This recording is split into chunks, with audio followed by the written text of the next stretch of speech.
This is your Northwoods hunting tip of the week. We've all been there, woke up in the early mornings or was going to go out in the afternoon and it is raining. You're like, we'll just go a different day.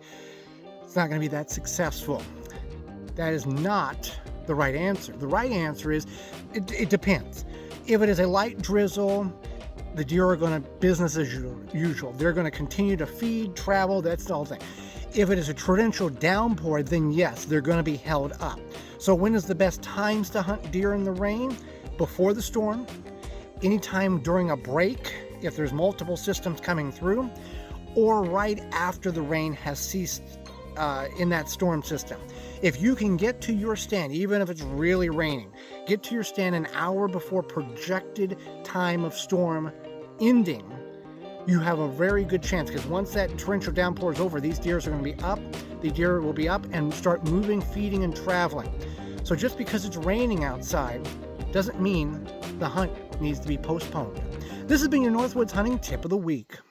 This is your Northwoods Hunting Tip of the Week. When you get in the stand for archery hunting, in the morning when enough light has transpired, or if you get up in the evening, the first thing you want to do is get everything settled, get your safety harness on, and then take your bow and draw back in your shooting lanes to make sure the bow is working right, there's no clanks or clings on it, and that your anchor point is correct, that you can maneuver around if need be.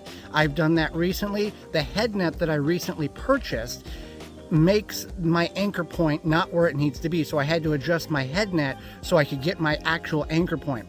And my safety harness, the strap that goes around the tree that I clipped to, it was too high, and when I drew back, my elbow would catch it, so I had to lower that down. These are things in which the dry run is important, so you can take as many variables out of the equation, so when that deer, that opportunity comes in front of you, you have the best chance possible to harvest ethically and successfully. This has been your Northwoods Hunting Tip of the Week. This is your Northwoods Hunting Tip of the Week. Do you suffer from stand burnout? The process of where you continually return to a stand every single hunt, and you're either seeing deer or you're not seeing deer, or the deer that you're seeing potentially you're spooking them by continually going in and out, or you're sitting in the stand and you spooked the deer, or they've gotten spooked when you were there. Like I had last evening. I had a deer come in an area where I did not expect it to come in. It had been raining, very hard to hear, so I had to really pay attention, and that deer came in, stand here, big cedar tree here, that deer came in this way, and once it got behind that cedar tree, it did not like something, it smelt me, or it saw my movement in order to try to get in position, and it took off. It ran, blowing, and then it stopped, and I grunted a couple of times, and then it decided it was going to let everybody in the county know that there was danger there. So by going to that same stand over and over again, you're training the deer. I will not revisit that stand on a hunt for a week. I'll go in there tomorrow and do some trimming in order to have better visual access of where that deer path is now that I know about it. So do set on rotations of your stands. Now, if you're sitting in a stand and you're seeing deer every single sit and they're not being spooked by you, or they're not getting spooked, you're good to go. But also you want to make sure you're working the wind as well. This has been your Northwoods Hunting Tip of the Week. This is your Northwoods Hunting Tip of the Week. When fishing, you have a tackle box full of different types of lures to attract different fish at different depths. When hunting, we have lures as well. We have sprays, we have liquid lures, scents that we can apply to the area around our tree stand. We have cover scents that we can apply. But also something you can use is a grunt call. Some people want to sit quietly in the deer stand and not make any noise. Well, like fishing, you want to throw out lures. You don't know what's in the general area. I've walked past does that were bedded down and just happened to come back in the same area they were and jumped them, and they did not want to move unless I was impeding in their space. So by sitting in the deer stand and grunting every couple of minutes, every couple of times an hour, you're saying, hey, I'm a deer. Where are you at? Deer grunt year round, and this is a good way to lure them in to investigate a new deer in the area. And during the rut and pre-rut, rattling is another way to lure them in. This has been your Northwoods Hunting Tip of the Week. This is your Northwoods hunting tip of the week. If you're not seeing deer from the tree stand or the deer blind that you think you ought to be seeing because of the data that you've collected via deer in agricultural fields or food plots, or data you've collected via trail cameras, the deer may still be in that area. You're just not seeing them, and you may not be paying attention enough while you're in the tree stand or the deer blind. I recently talked to Brad Harris. He's the former face of Loman Game Calls, world champion turkey caller, and inventor of what we know now as the modern day deer grunt call. And he had an interesting story and a lesson to be learned on this. I also believe that people just aren't alert very much in their stands. They're hunting and they're looking, but their mind is somewhere else. And now when you got cell phones, it's even worse. You know, you're looking at cell phones, texting back and forth. You're missing some things. And people say, "Oh, I'm not missing nothing. I'm alert." Well, I had an outdoor rider one time. I put him in a stand in a really good spot. I expected him to shoot a really good buck. And he comes in that evening or that after dark. I pick him up, and he hadn't seen anything, but he had a good hunt, and he read an entire book. I said, "You did what?" And he goes, "Yeah, I read this whole paperback this evening." I said, "Well, Mister," I said, "You need to, you don't need to be reading up in the stand. You need to be watching and listening." "Oh, I don't miss nothing. I'm looking up." "Well, how do you read an entire book?" "I'm promising you're missing something." And the next day I proved it to him, because I put him in the same stand, and just for fun, I snuck up on him and ended up right up below his tree while he was reading, and he didn't hear me. And I pointed at him, I said, "Now listen, if a clumsy old klutz like me can sneak up on you and stand under your tree, trust me, these deer are walking by you, you're not seeing them." And it made a point, and I didn't do it. It was just like, you got to pay attention. And not only visually, but even listening. A lot of hunters make mistakes. They're not alerted by other animals in the woods, your non-target animals. I mean, squirrels and ravens and crows, all those animals trigger my instincts. This has been your Northwoods Hunting Tip of the Week. This is your Northwoods Hunting Tip of the Week. If you don't have trail cameras in a certain area, or you don't want to put them in an area, but you have access points, trails that you've cut, or old logging roads, or small areas that you see that deer, or you believe deer, are traveling through. An indication of how active that particular trail is simply by you walking down that trail. Is there a lot of spider webs in that trail? Spiders will make webs very quickly.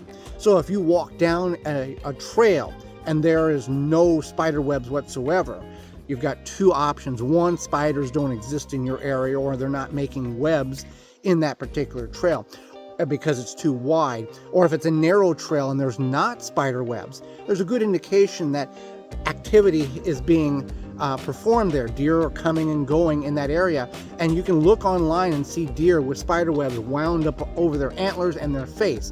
They are not particular about walking around. They'll go right through them. So no spider webs can be an indication that you have a lot of deer activity. This has been your Northwoods Hunting Tip of the Week. This is your Northwoods Hunting Tip of the Week. When hanging a tree stand, there are certain things that you need to trim out in order to get access to that tree, whether that's limbs on the tree itself and some adjacent limbs, in order to have plenty of room to move around, get your bow up without brushing against or knocking them and spooking the deer and letting them know that you're there. What I will caution you is, do that sparingly. Leave tree branches above, leave branches below. Don't let yourself be a beacon out there that when a deer looks up, they can see you. Deer see differently than humans, and camouflage helps seclude us in the woods. Now, there is still a certain amount of exposure that a hunter has when hunting deer, whether firearm or bow. And there's certain areas in which shooting lanes need to be cut, or minimal cutting. But keeping yourself kind of hidden in the tree and not trimming everything around you to make you feel like you have all the space in the world can be a negative effect on your hunt. Be more secluded, trim what little bit you need to, and make yourself as stealthy as possible. This has been your Northwoods Hunting Tip of the Week. This is your Northwoods hunting tip of the week. If you have activity in an area where you're seeing a lot of deer droppings, but do not have a trail camera or fear of putting one up that it may spook the deer, there is an indication of identifying whether you have bucks or does in your area. Studies have shown that buck droppings will typically have about 70 to 80 pellets, sometimes indicating larger pellets than does. Does will extract pellet piles of 50 to 60. Now, obviously, we're not going to sit there and count, but by visual looking at it, we can indicate that there is more pellets in one pile than the other. So if you don't have cameras and you don't want to put them up, this is a way at least to identify what you believe, based on studies, is in your area. This has been your Northwoods hunting tip of the week. This is your Northwoods hunting tip of the week. Stalking a deer can be a challenge. A crack of a limb or a branch or a stick on the ground can ruin your hunt. Bucks and does are very fidgety. They don't mind sounds in the woods, but whenever you step on a twig or click the safety off on your rifle or shotgun, it seems like an atomic bomb has gone off and they're gone. So one of the things in which you want to, if you're going to stalk to your tree stand or you're stalking in general, the way you place your foot on the ground. Most people will walk heel to toe. And when you do that, if there is a twig underneath your toes, it is virtually impossible to prevent your momentum from stopping and stepping on that twig and breaking it. What you want to do is you want to walk with your toe first and then gently place your heel down. You can stop your heel from hitting the ground if you feel there's something underneath it, completely and totally, compared to if you're walking and you're trying to stop the momentum of your toe crunching that stick. So keep that in mind next time you're stalking a deer or walking to your tree stand and trying to be as stealthy as possible. This has been your Northwoods hunting tip of the week. This is your Northwoods hunting tip of the week. I've got this pop-up deer blind sitting on the edge of an old logging road, and I've got a cutout, lane cut there, looking down that road for gun and for bow. The tip is, whether you have a pop-up blind such as this, or a in-ground permanent blind that you've taken and put a bunch of trees and brush around, clear the ground. Make that, I brought the shovel in and I chiseled out all the top debris that is now right there